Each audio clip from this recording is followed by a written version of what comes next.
I'm Jake Sanderson. I'm Tim Stützle, and you're listening to the Locked On Senators podcast. You're Locked On Senators, your daily podcast on the Ottawa Senators.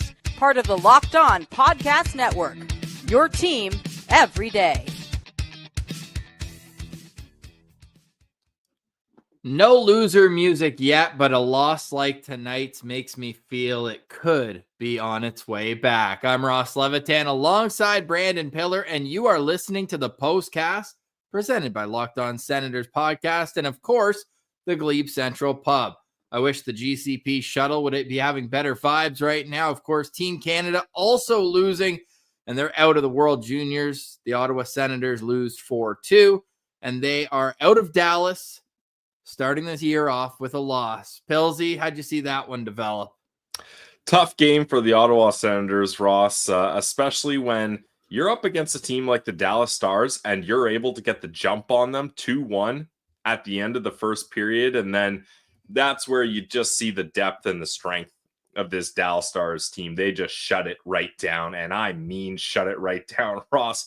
In the last 40 minutes of this game, the Ottawa Senators had 7 total shots. Like, they just weren't able to generate anything, especially in the third period. So it's tough. Kind of similar to the Winnipeg game, Ross, where the Sens are able to bang, get a couple goals on a good team, but then that good team kind of snaps out of it and then gets back to doing what they do best. And it ends up being a 4-2 loss, similar to that Jets game. Yeah, unfortunate. Ottawa's entire offense came in a span of one shift. The Pinto, Tkachuk, Greg line combined for 2 goals in, 26 seconds, I believe? Under 30 for sure. And it was 2 nice plays from the captain. I love the 24 seconds. Yeah, 24 math guys here on the show. First, it was Brady's goal, 17th of the year, assisted by Shane Pinto. Then Ridley Gregg gets his 6th and 3rd in 3 games. He's got goals in consecutive games.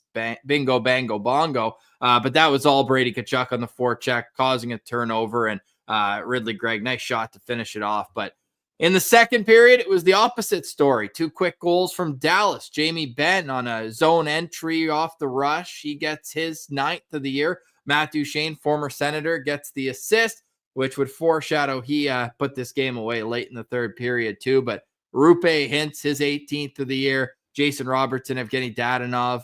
They obviously opened the scoring too. That was a power play goal. But like, other than that 24 seconds, this game was never in the Sens' favor.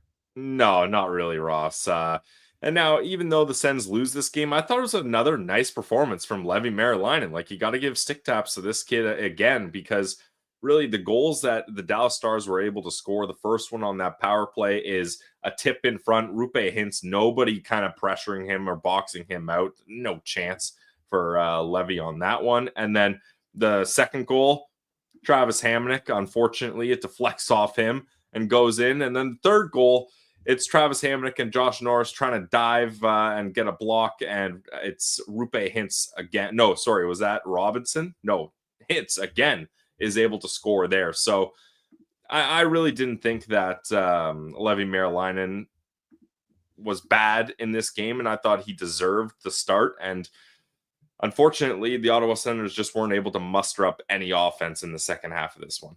And Merrilainen even had a moment in this game where it's 2-1, nearing the end of the first period. Ottawa had done that good work to jump in front midway through the frame. And with 25 seconds left, it's an offensive zone, quick play to the side slot. And he had to make a great high shoulder save on Matt Duchene at the end of the period.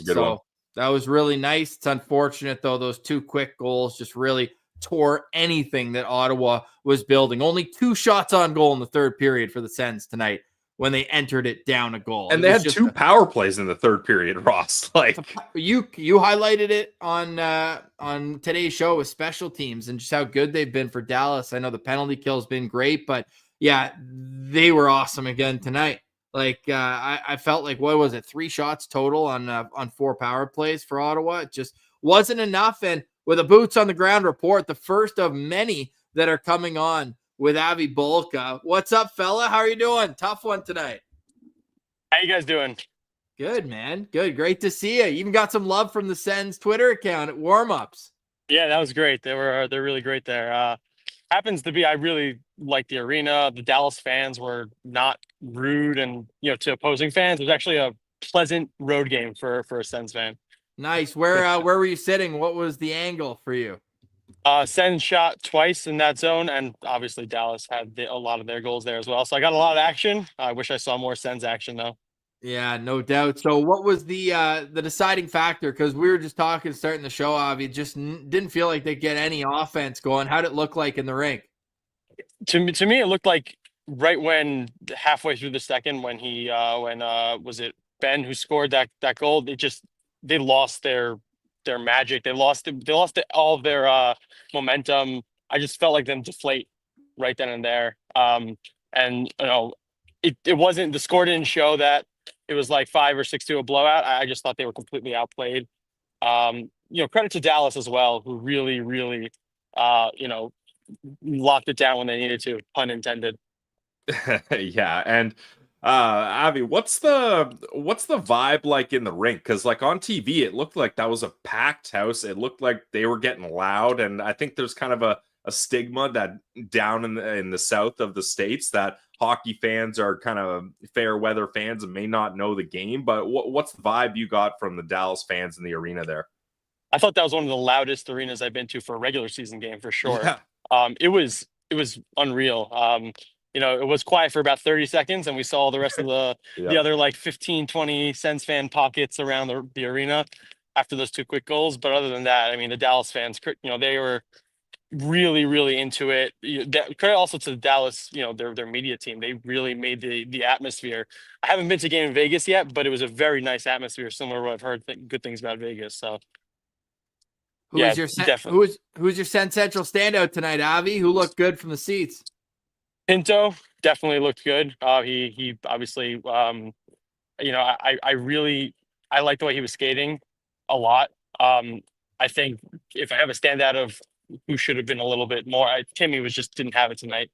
It looked like he was fighting the puck. It just wasn't his best game. For a lot of the Sens, in fact. Pilsy, we didn't even mention, even though they were outplayed the way they were, a shorthanded breakaway could have turned this game in favor of Ottawa. Shane Pinto, it was a bit of a bouncing puck, though, and he tried to snap it 5-hole real quick, and it just didn't happen. Was that to you, too, Avi, like the one moment that you could have turned the favor? I got up out of my seat. I was ready to start cheering. It was quite a disappointing, anticlimactic moment there, but no, good for him. He at least got an opportunity there, but I wish he would have obviously finished that off. It was definitely, as a Sens fan, it was, at the first period, the people next to me were like, oh, these guys aren't so bad.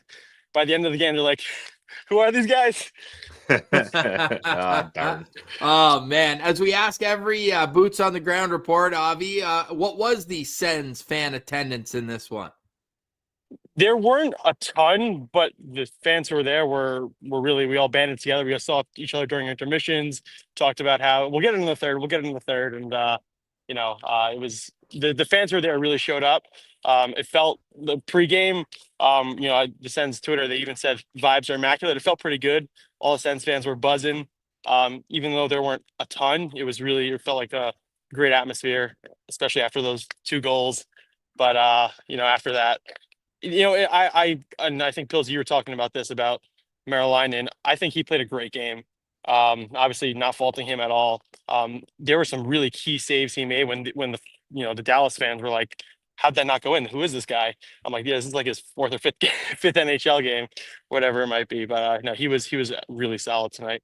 Yeah, it was 5 coming into tonight. You're right on there. And you're on your way back. It was a bit of a drive for you, eh? Coming down. Tell everyone where you came from to see the game. Yeah, so I'm in Houston, and my wife and I, we drove up this morning, so about a 4-hour drive.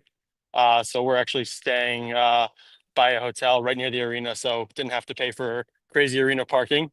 And we're headed back tomorrow morning. Awesome. Well, safe travels. Always love hearing these boots on the ground reports and how every Sens fan is banding together. And I know, Avi, you're heading to the trio in the New York area later this month. So we'll have to have you back and hopefully get a couple victories to celebrate together. I'm going to 3 games, so that should be 3 victories. But all right, I'll take the couple. All right. Okay. Safe All travels, right. brother. Nice to see you. See Good to see you guys. All right. There's Avi Bulka. You can find him on social media as well under the handle there. And we'll be chatting with him later on this month. Love the breakdown. And yeah, Shane Pinto had that key moment that could have swung the game late in the second, wasn't it? Where you're looking for a goal.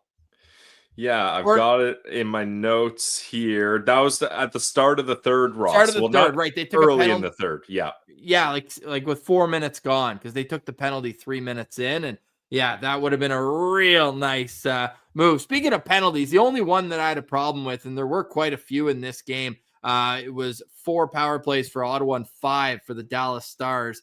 I think with 5 minutes into the third period, like a guy finishing his hit, we can't be calling penalties, even in the World Juniors, which we had on in the background, where they're just calling everything at that level. But that Cole Reinhardt penalty, you're trying to find momentum at that part of the game, and it was just such a setback. And that's tough too, Ross, for a fourth line guy that plays a hard physical game. Like that's his game. That's what he does. And if he's getting penalized on a soft call like that, it makes it tough for him. So you feel bad for Cole Reinhardt there, but most of the other calls I think I agreed with. And the Ottawa Senators, like, it wasn't heavily skewed in the Dallas Stars advantage. No, it was more discipline. Like you'd like Pinto to hold on to his stick on that high stick on Logan Stankoven. Now, albeit it's like a Jose Altuve strike zone, not a whole lot of space there. Stankoven's low probably sticking. 5'6", 5'7" on his tippy toes. So even though, that one didn't go their way, there was another penalty I didn't like. Well, the Tim Stützle one, where if a guy's stick breaks, it's a penalty these days. And the refs didn't call it for 3 or 4 seconds, but once the stick it almost like it hit the stick downward, but then it popped back up. So by the time it popped back up, you thought the play had been moved on. And unfortunate for sure tonight. Just unfortunate all around, but there are some storylines to dive into, like the return of Artem Zub, first in 17 games for him. He was back. We'll talk about how he looked. We've got more Send Central standouts. We'll dig up a couple after Avi took Shane Pinto. And then, as Sens fans in Van want to know, what are the pairs tomorrow? It goes perfect hand in hand with the Zub conversation. That's next. You're listening to Locked On Senators, your team every day. Today's episode is brought to you by our friends over at Game Time. If you want to be one of the Send Central citizens that gives a boots on the ground report at an away game or at an Ottawa Senators game, you got to do it through Game Time. And it's not just sports. You can check out music, theater, or comedy. I love getting out to concerts, especially in the summertime, and you can do that with Game Time. Check out Game Time Picks. That filters out the fluff to show you only incredible deals on great seats, so you're not wasting time searching through thousands of tickets you don't even want. Check out the super deals. They're really impressive, offering great seats at unbeatable prices. And turn on the all-in pricing feature, and that's going to show you the cost right up front. No surprise fees at checkout. So take the guesswork out of buying tickets with Game Time. Download the Game Time app, create an account, and use code LOCKEDONNHL for $20 off your first purchase. Terms apply. Again, create an account and redeem code LOCKEDONNHL for $20 off. Download Game Time today. What time is it? It's game time.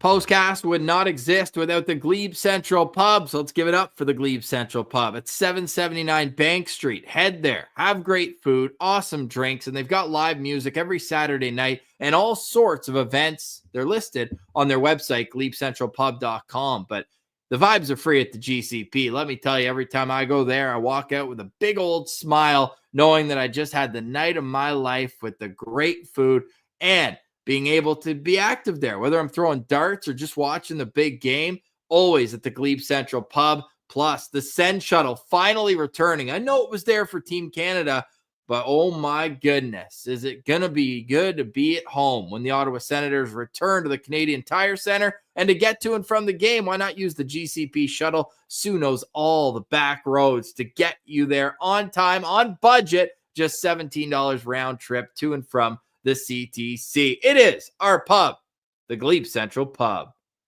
All right, Pillsy, 4-2 loss tonight. The Ottawa Senators lose in the Lone Star State. You hate to see it. Shots on goal. This is so lopsided. 25 to Dallas. Spin zone. Senators held the Stars to only 25 shots in this one. Pilsy, not bad, eh? Yeah, okay, we'll go with that, Ross. Yeah, I like it. Low event game. Ottawa, as I mentioned, only 2 shots in the third period while trying to bail out of a deficit that was 1 goal for most of it. They'll end with 13 shots in this one, including 0 for 4 on the power play, where they did not even average a shot on the power play. They had 3 in the 4. Ottawa only wins 40% of the faceoffs. That's a rare losing night in the dot. But Pilsy mentioned this morning that Dallas, they're right behind Ottawa in the overall standings for, 3rd and 6th going into tonight's game. Yeah, Ottawa only separated by 1% though. So it was so it's close. probably flipped now. Yeah, exactly. Actually, maybe not. You take a lot of face-off. Those percents don't move that much this time of year. Ottawa blocks 19 shots to 18 for Dallas. Ottawa out-hits Dallas 29-11. Tells me they were chasing the game a bit. And then Dallas with the expected goals percentage edge at nearly 58%. What area of this game do you look at for the biggest reason why Ottawa fell? I mean, there's 3, Ross. The shots on goal, the power play, and the face-offs. The power play doesn't really surprise me, like we mentioned on today's episode. The Dallas Stars are an elite penalty-killing team, so that's going to happen. The face-offs, you'd like that to be closer to 50-50, because especially when you have a team that's as good defensively as the Dallas Stars and they get a lead and they end up winning those draws and gaining possession at the start of each play, or I shouldn't say each, but more than half of the plays, it really makes it easy for them to play the type of game that they want to play. And the Sens aren't able to get possession of the puck because they are very responsible with it. The Stars are, but you can't expect to win a game, Ross, with 13 shots on goal. And when you only get 7 in the last 40 minutes of play, and like I mentioned, they had 2 power plays in the third period, and they had over 3 minutes with their goalie pulled, and they just couldn't get it done. 2 power plays in the third worked on Sunday. I guess not every time. Yeah, not always. So Ottawa with 13 shots in this one. They had 11 in their win against San Jose, where the hockey god shone bright.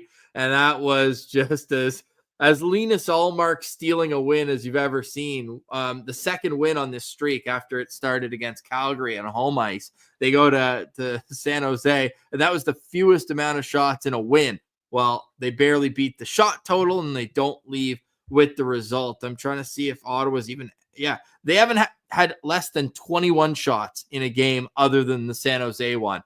So now it's up there. I think, look, there's a more level way to look at this, and I think that's more for the daily show. We ride the roller coaster a bit on the postcast, but I haven't lost any faith in the long-term process for Ottawa of what they've built over the last 15 games. But you just have to call it black and white. They got dominated tonight. I think it's more like it's going to happen now. Some fans will tell you they've lost 3 out of 4 now. That's not great. Where do you stand with all this? Yeah, I think, Ross, like if this was a game where the Senators were in the position they usually are this time of year, which is out of it, I think we'd be more upset because you don't want to see this type of effort. But they still have a cushion. They're still in a wild card spot, thank goodness. And this is a really good Dallas Stars team that you're playing on the road. So would have liked this to go better. Would have I liked to see a better effort in the second half of this game, of course. But I'm really not that upset about it. I think the one thing I am upset about, Ross, and we can get into this, and I've seen people in the chat really want us to get into this. So unless you have more to say about the game, we can. I've got a transition that includes a stop look around the league because we talk about, and I know what you want to get to, but the out-of-town scoreboard could not have been better for Ottawa. So let's just call it a punted evening overall. All the teams chasing Ottawa that are right behind them, the Islanders, the Blue Jackets, the Bruins ahead of them, but close. Even the Panthers lose to the Metro team. Remember, we said this morning, well, I may as well just keep the points out of the Atlantic. And who knows? Maybe we're getting home ice against Florida. Wouldn't that be sweet? But even the late games. Vegas is up on the Flyers 2-1, and the Sharks are beating the Lightning 1-0. Oh, that would be the one where, for me, if the Sharks beat the Lightning after all we've seen tonight, then I'll be feeling fine tomorrow morning. But that was if they answer tomorrow, it's all good. You lose tomorrow, you've lost 4-5. Then I'll start nitpicking and getting a little on edge. Yeah, and the St. Louis Blues, like that's a team you should beat. Like I didn't go into this team expecting expecting the Dallas Stars as a team that the Senators should beat. But I mean, they beat the St. Louis Blues team, 8-1 earlier in the season. So like this is a good bounce back game and a nice opponent to have in the second half of a back-to-back. Now, I'm not saying that the Blues are a bottom feeder rebuilding team. They still got some decent depth, but not a scheduled win. No, not a scheduled win for sure. So I think that is the type of team that you want to play after a night like Dallas. You get a lot more chances up against the St. Louis Blues than you will up against the Stars. So that's the nice thing, Ross. If you're going to lose a game on the first half of a back-to-back, you get an opportunity to go right back at it the next night, and you have a much, I don't want to say much easier, but not another Stanley Cup contender to go up against once again. Well, you didn't see St. Louis's commute from the locker room to the outdoor rink at Wrigley Field? No, what was it? Oh, they had to climb up 3 sets of stairs or 3 flights, one after the other, and they were concrete. So I'm hoping their skates are a little dulled. Nice, man. So inconsiderate of the architects of Wrigley Field not to make it accessible for visiting hockey teams. Unbelievable. Yeah, just disrespectful. How did they not think of that in 1905? When was that? Probably, I bet 1800s. I'm going 1800s. That place is old. Okay, let us know in the comments. Wait, quick. Final guess, 1881. Okay. You're wrong. Oh, damn. See if the chat can get this. As off topic as we've ever gotten on a postcast. I'm waiting for at least one guess here. Let me make sure I know. When was Wrigley Field open? 1910 from Doc.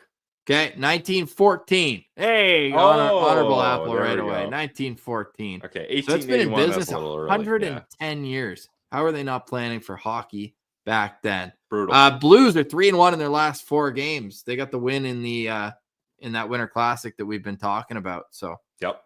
Yeah, interesting. It'll be a good game. And we know Brady comes to play in his hometown. It's unfortunate probably for him that it's on a second half back-to-back and they don't get that night before the game. But look, it's not a must win, but you don't want to lose 4-5 after what you've built winning 6 in a row. You don't want to lose 4 or 5. And you don't want to have that type of, vibe heading into Detroit. Like I think that's why also people in the chat maybe want us to be more upset, but these are Western Conference teams. The Ottawa Senators haven't been affected in the standings too much. So, we want to see better efforts and you want to get the points, but going to Detroit, that's going to be different. We're not going to have that same kind of easy come, easy go attitude. Like you got to be able to build up points up against teams like that. So let's get a better effort up against the Blues so we can head to Detroit with some momentum. 2 storylines to get to. Artem Zub, how it affects the decor, and I'm also going to tell you something else that just crossed my mind of the utmost importance. But first, Pillsy's got a word from our friends at FanDuel. Yes, FanDuel is the official online sportsbook of the Locked On Podcast Network. You guys know that. And you also know that FanDuel is America's #1 sportsbook. There's only 1 week left in the NFL, Week 18. Lots of playoff implications for different teams. And the Bears? Not the Bears, Ross. No. The Bears will be playing in Wrigley Field before they're playing in the playoffs. Let me tell you that. But it's one of those weeks, Ross, where if you do your research and you know which teams are sitting which guys and which teams have playoff implications, and another one to check for players that have bonuses in their contracts to hit certain milestones, and you can put prop bets on them because usually their teammates are trying to give them extra cash and feed them the ball. So if you want to do that, you got to do it on FanDuel. And new customers, you can get $250 in bonus bets if your first $5 bet wins. parlays, over-unders, touchdown scores, all those kinds of things. You can find it on FanDuel.com. So go to FanDuel.com for your chance at $250 in bonus bets. Make every moment more with FanDuel, an official sportsbook partner of the NFL. All right, Pillsy, this is the Postcast brought to you by the Glebe Central Pub. I wish I could play back what I said leading into the break. I said, and another important topic to tell you about. I'd completely forgotten what the topic was, but I remember it now. Okay, let's hear it. It's got to be important then. Well, Tim Stutzel's fighting the puck tonight, but people told me on Twitter at Send Central that TSN 1200's broadcast with Dean and Gord said he did not look good around the lobby today. And he didn't skate this morning.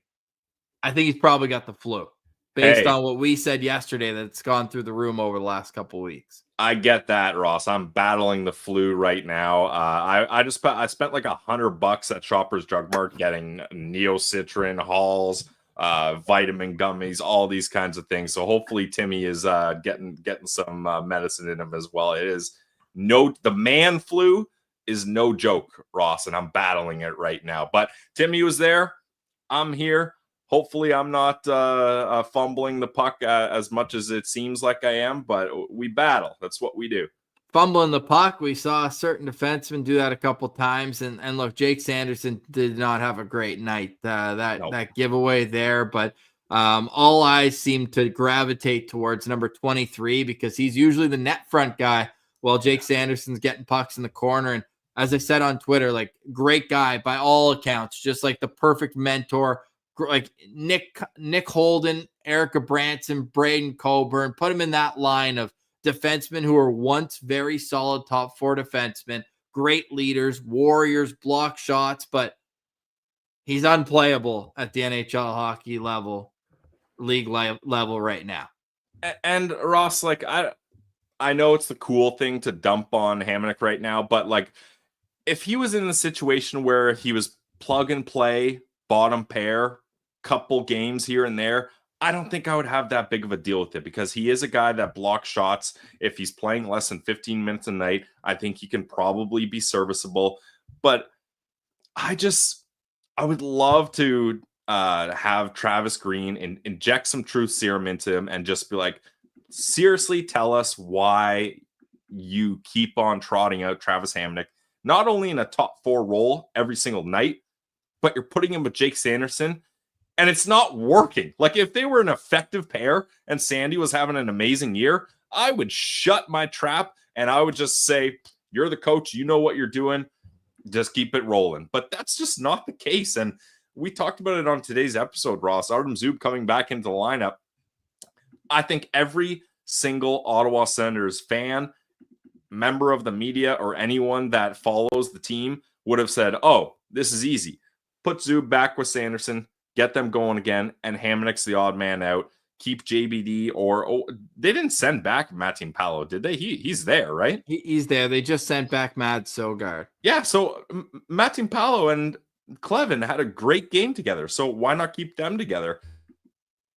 Yeah, it's easier said than done because it just, I don't know what it is, but if I was watching the development of my 22-year-old potential superstar and Jake Sanderson just being a struggle for him this year, it's tough. And that brings us to Sens Fan and Van. What are the pairings tomorrow night, and what are they going to be, or what should they be? Two different questions. Let's start with what will they be? What do you think Travis Green does?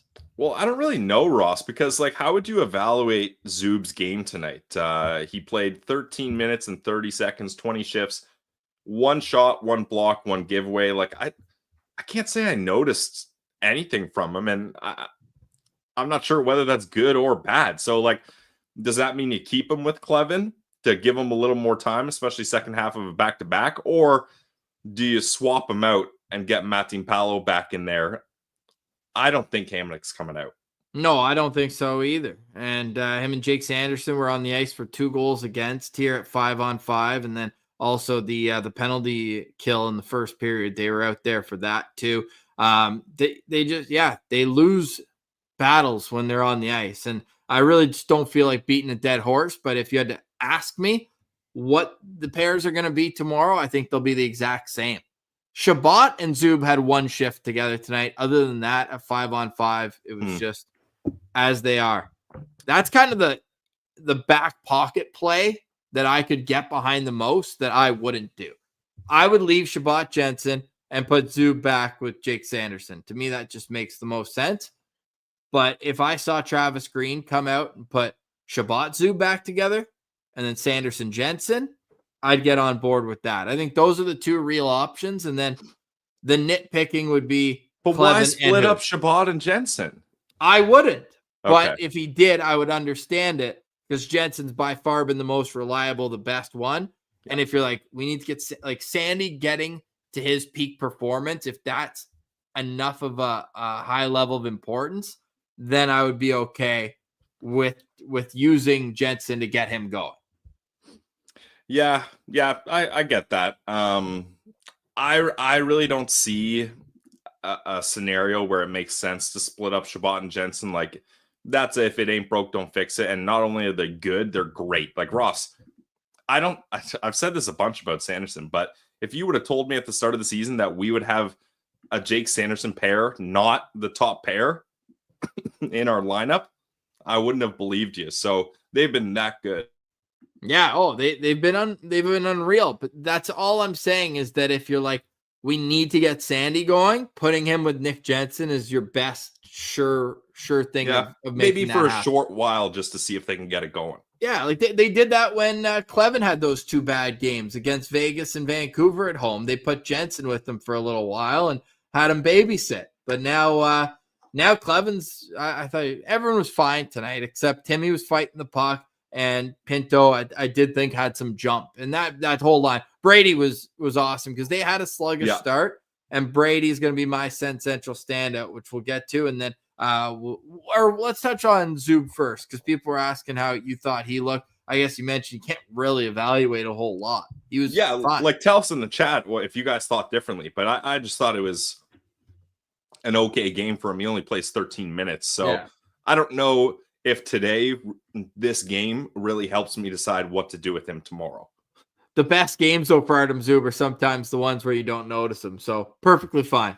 Yeah, but that's what I want from Zub. That's the kind of defenseman we want to see him be. Yeah. Some people are getting on Brady. He did have a shift at the end of the first period where he was chugging. He'd been out there for a while, and he was trying to get out to his point. Took him a couple minutes. But, dude, the offense and the pop, like the Sens get shut out in this game without Brady Tkachuk. Yeah, he got a goal and an assist. And he created that entire goal on the assist. Like if he was chugging a bit at the end of a period, fine by me. Yeah, and he was leaking in that interview with Matt Cullen intermission. Yeah, I thought that was like a gag, Ross, and someone had a sponge over him when it was dripping him. That was crazy. Dude, side note, great doctors for the Ottawa Senators. His face got mangled with 9 stitches 2 weeks ago tonight, and it looks pretty good. Yeah, it does look good, Ross. That's dad strength kicking in. You know all about that. Yeah, that's me, dad strength McGee. No, tough game tonight. 4-2, Senators lose to the Dallas Stars. Flip the page, get to St. Louis, win the game, and just forget about this. That's my advice. Love it, Ross. Should I do my Central standout now? You had Brady. Who are they presented by? The Glebe Central Pub, the GCP. The vibes are free. I'm going to go with the third person on that line, Ross, Ridley Gregg. I thought he played a nice game. Like you mentioned, he's got 3 consecutive games where he scored goals since he's been elevated in the lineup. And sure, Brady does all the work there, stealing that puck away and getting it to the front of the net. But Ridley Gregg doesn't waste any time and just roofs it on Ottinger. So I thought he had a nice game. Yeah, he did. And Ottinger let in goals on the first 2 shots he faced tonight. And that's the second time in 2 meetings that he's done that. But those were the only 2 that Ottawa could get past the Dallas Stars netminder. So Brady Tkachuk goal and an assist in this one. Ridley Gregg, the other goal. He scores his 3rd consecutive game, whereas Brady Tkachuk ended a season-long drought, 4-game goalless drought for Brady going into tonight's game. The assist on Ridley Gregg's goal, also his 99th career multi-point game. So those are your stats tonight.